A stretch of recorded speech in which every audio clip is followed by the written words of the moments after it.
Okay, hi everybody. It's been like 5 months since my last video, so sorry for the hiatus.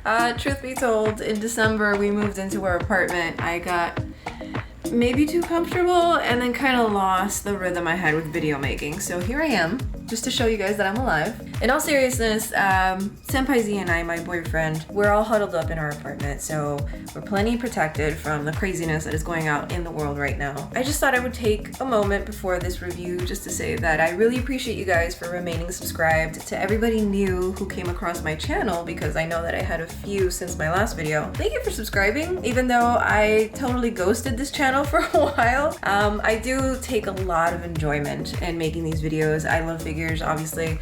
Actually, I'm right in front of my collection here, so let me just whoop, whoop, whoop.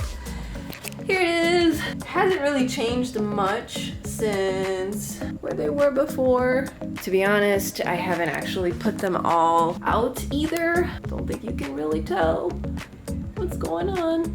But anyway, so yeah, I do love, you know, making figure videos and stuff. It's just that your girl is a little lazy. I hope you guys enjoy this one. This one has been in the making for a while. I know that for anybody who follows me on Instagram, I shouted out that I would be doing the Gray Fox review sometime soon, but soon didn't come as soon as I had hoped. So, you know, here we are.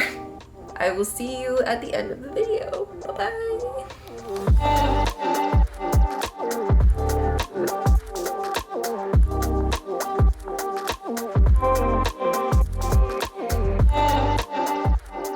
Today's video features none other than everybody's favorite Cyborg Ninja, Gray Fox. Gray Fox was made by Gecco, which is a manufacturer that actually doesn't have a lot of figures under its belt. I believe they only have about 80 or so, at least by what we can see on MFC's database anyway.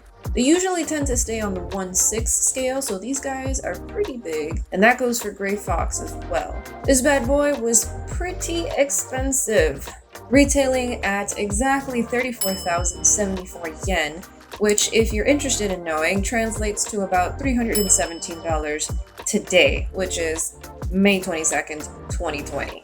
This is not the kind of statue a regular fan would buy. I can only imagine a very die-hard fan would bother investing this much into a figure like this.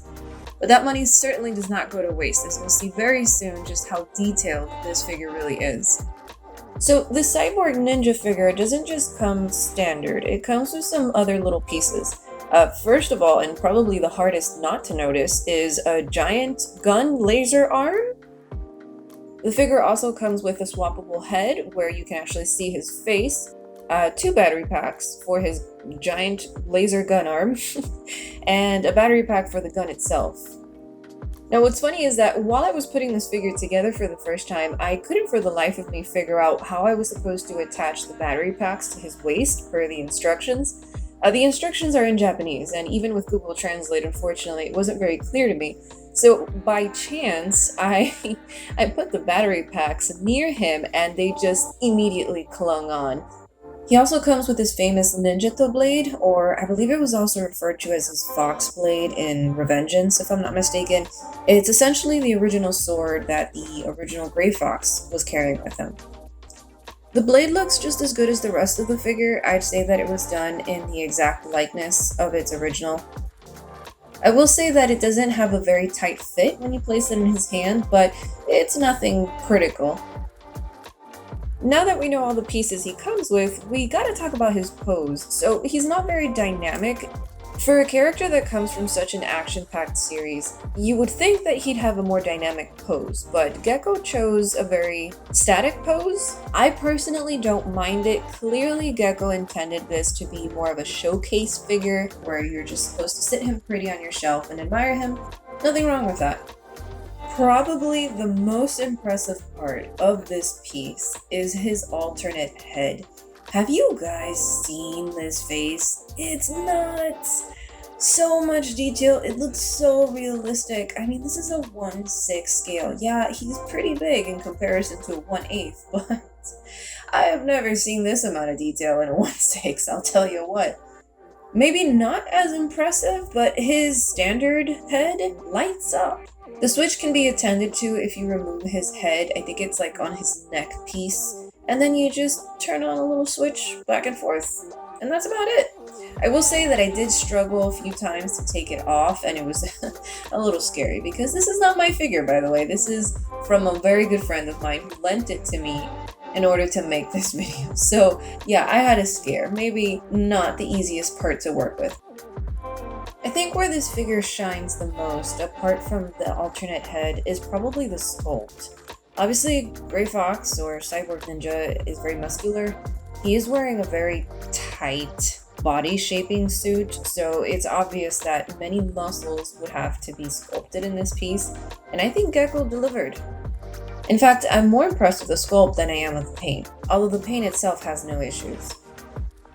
But as if that all wasn't enough, Gecco did us one more thing and gave us this great looking base. It seems to be some sort of pavement looking base with rubble and metal pieces and grooves, and just very fitting of this character and the setting that he usually is seen in. They didn't have to do this. They could have gone for a very simple base, but probably because of his price, they decided to go above and beyond. In my opinion, the base brought this whole figure together and truly made it a showcase-worthy piece. And I'd say that pretty much about wraps things up.